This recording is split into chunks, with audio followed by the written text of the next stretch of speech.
Welcome. This is Dr. Mark Goulston, and I'm here meeting with Professor M.S. Rao. He's the author of many books. He's India-based, and he has a wonderful book called See the Light in You, and it has a foreword by His Holiness the Dalai Lama.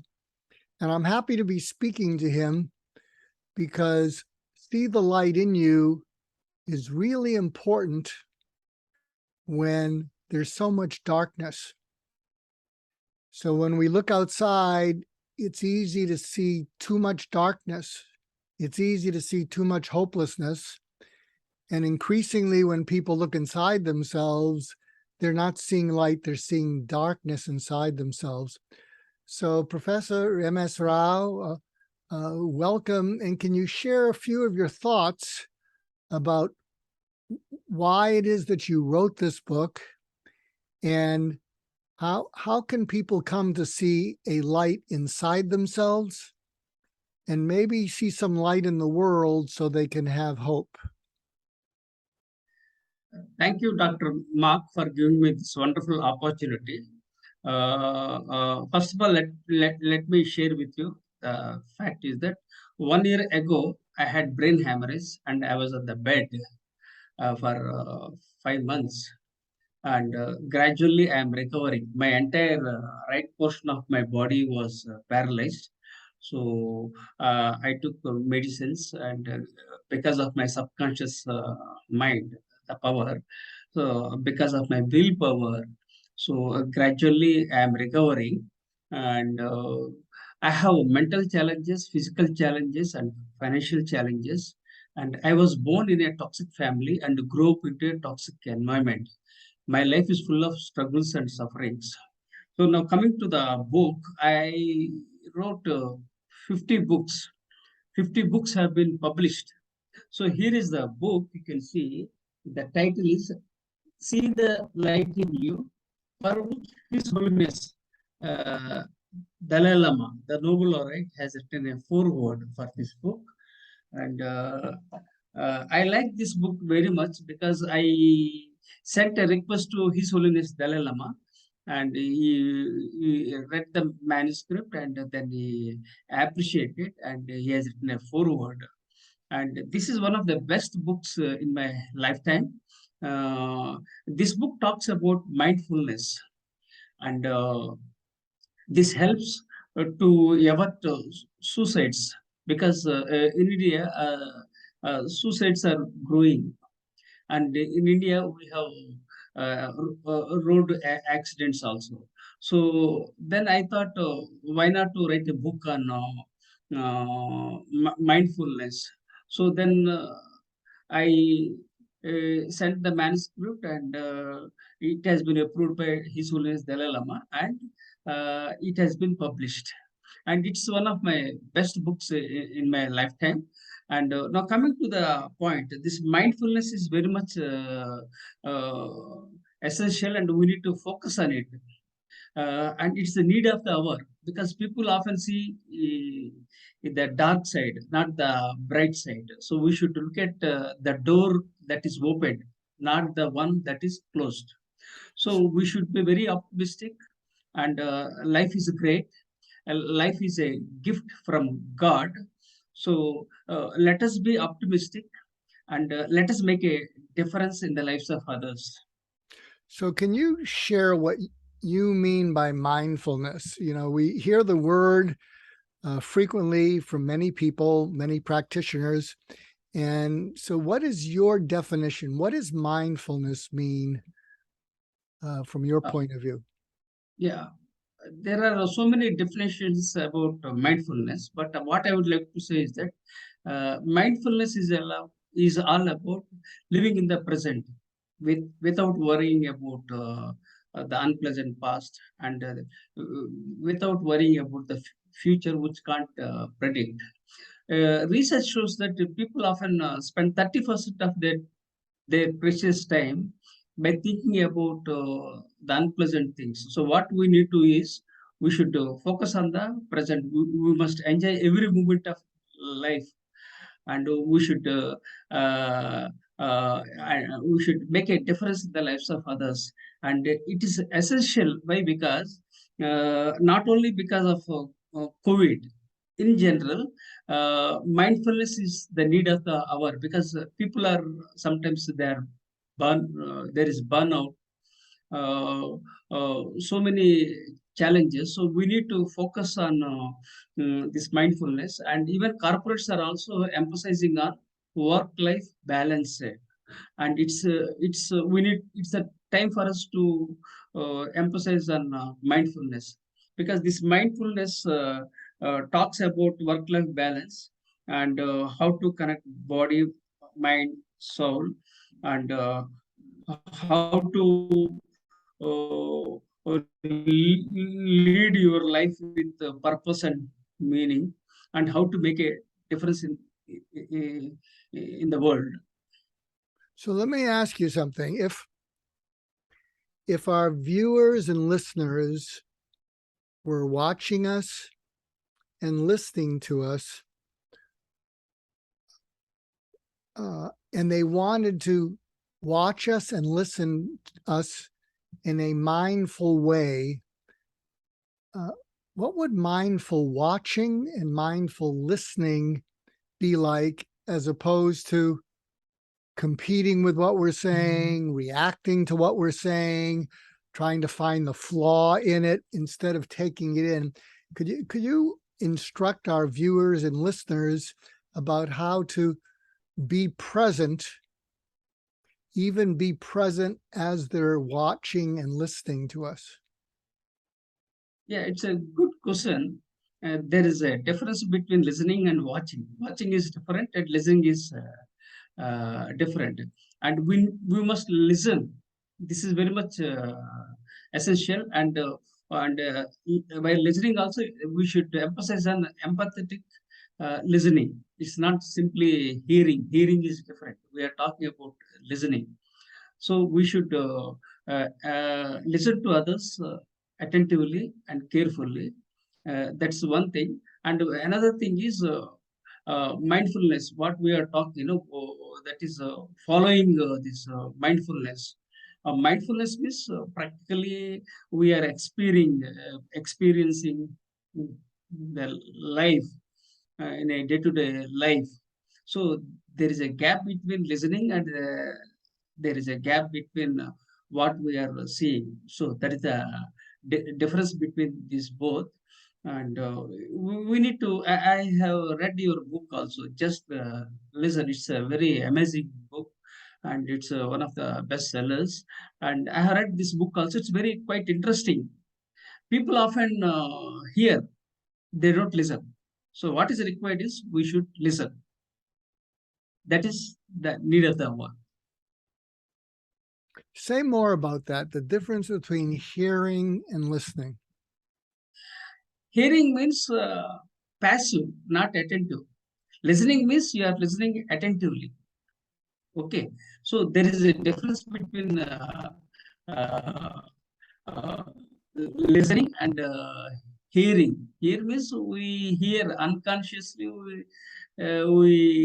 We hear, but listening is conscious.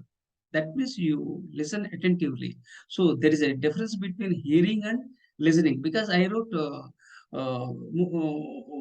I have published more than 50 books as on today. So I talked about business communication. So in business communication, I emphasized on listening. Okay, so both are different, and we must understand the difference between listening and hearing. Um, can you give our viewers and listeners an exercise so that they could experience mindfulness right now? Uh, I because I have some health issues right now, because I was on the bed after the brain stroke. So as I said, 1 year back, I had brain hemorrhage, and I was on the bed. For 5 months, I was on the bed. So now gradually I'm recovering. Even now also I'm recovering. And let me share with you that I had blood clotting, so I'm using blood thinner to overcome. So sometimes I feel difficult to struggle and speak, but still I'm recovering. I don't think I'm in a position to give you any exercise as such. I beg pardon about the exercise. Well, look, well, maybe I can help you. I just thought of something.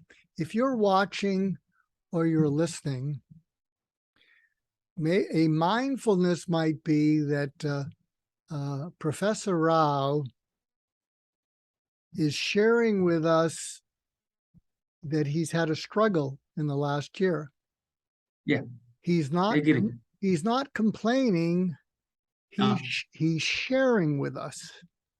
yes, And if you can be mindful of Professor Rao is actually being kind of open and vulnerable with us, mm, and if you can experience his being vulnerable with us and sharing the struggle that he's had and still has, if you can experience his giving us the gift of sharing his vulnerability and feeling that, as opposed to thinking, oh, he's making an excuse. He's not making an excuse. He's sharing what he's been through, and yes, he's trusting us to be yes, accepting. He's mm, trusting us to be forgiving, that he can't right now give us an answer to my question because of the struggle that he's been through and that he's getting better. And I think I speak for the audience in wishing you well and wishing you to recover even more, uh, yeah, so that you can give your gifts to the yeah, world. yes, yeah. So now, as I told, the excess is very clear. I had a brain hemorrhage and I'm recovering. Now, I did a couple of physiotherapy exercises to activate my brain because my actually after the brain stroke, literally I was into depression, but gradually I pulled out. Of the depression because I am basically a highly motivated person and I'm an Indian Air Force veteran. I'm from a military background. So the challenges I underwent through in my life are really uh, noticeable, and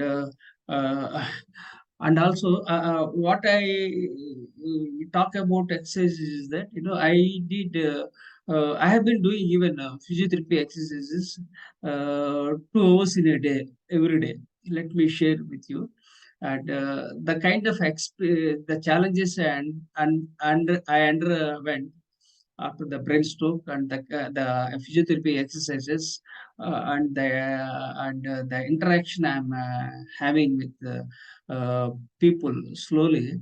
So this itself speaks volumes about my challenges.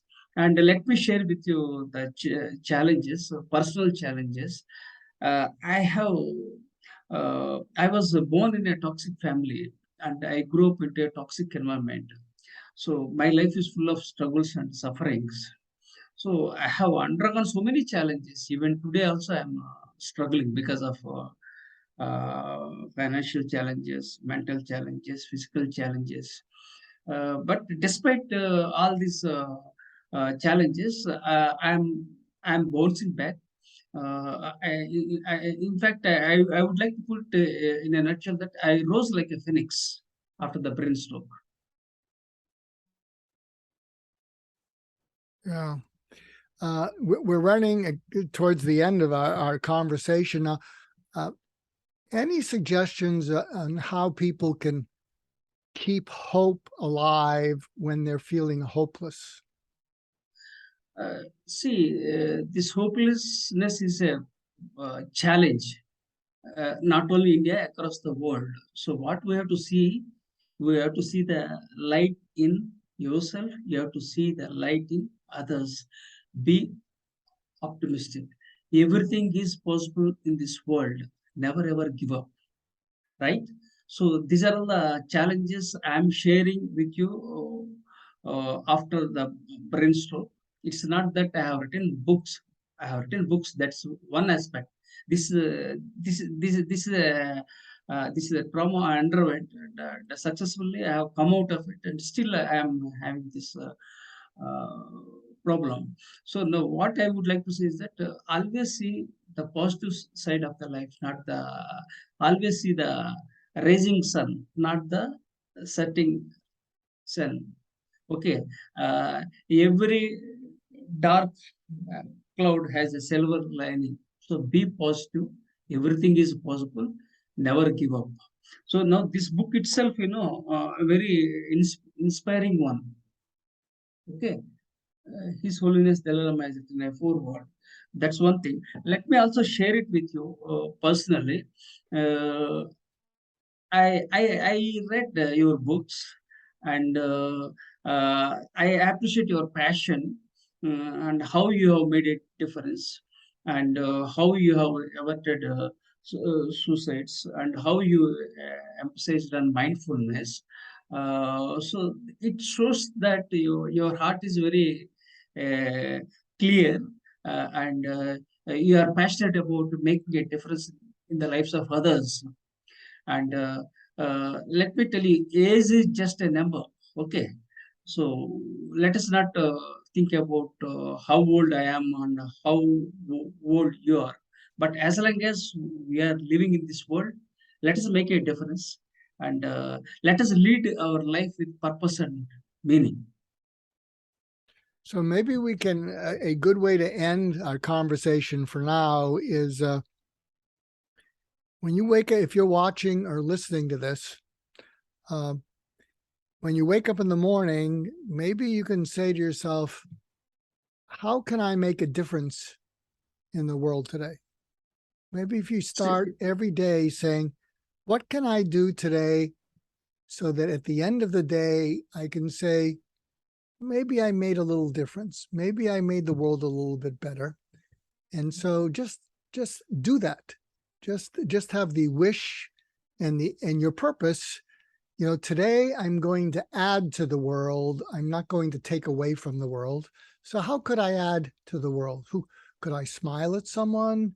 Could I Yeah. say hello to someone? Could I uh, could I look at someone sympathetically when they're in pain? But I think that would be a good way for us to stop for now, Professor Rao. And if you're listening and watching, when you wake up, just ask yourself, what is one thing I can do today to make a difference in the world? So let me share it with you. The world doesn't need sympathy. The world needs empathy. Right. Let me add first point. So you talk about empathetic listening, right? And this is the one value addition. Now, every day morning, 4 o'clock I get up, night 10 o'clock I sleep. Because morning to night, what I do is that I keep on adding value for others, making a difference in the lives of others. And again, next day morning, I get up and again I do it. So, what is the message is that life is a gift. So we must make use of our gift, the precious gift, and add value to others. That's what I am telling you. Now, I would like to know if you have any other questions. No, I think that's to our viewers and listeners, this is just a early conversation with Professor Rao. So we can look forward to more of them. But I just wanted to give you a slight introduction because we're going to be continuing this. And so Professor Rao and I wish you all the very best. Try to stay positive, try to make a difference in other people's lives. And thank you for watching and listening. And we will speak to you again. And thank you, Professor Rao. Thank you. once again thank you for giving me this wonderful opportunity, and I believe in attitude of gratitude. So I am grateful to God for giving me uh, one more life to live and make a difference in the lives of others. And uh, always live in the present. Don't think about the past, and don't think about the future. These two are something we can't say, but emphasize living in the present and I think that's a making great thing. this world a better one. Well, good. Well, so thank you, Professor Rao, and thank you to our viewers and listeners, and we will see you again.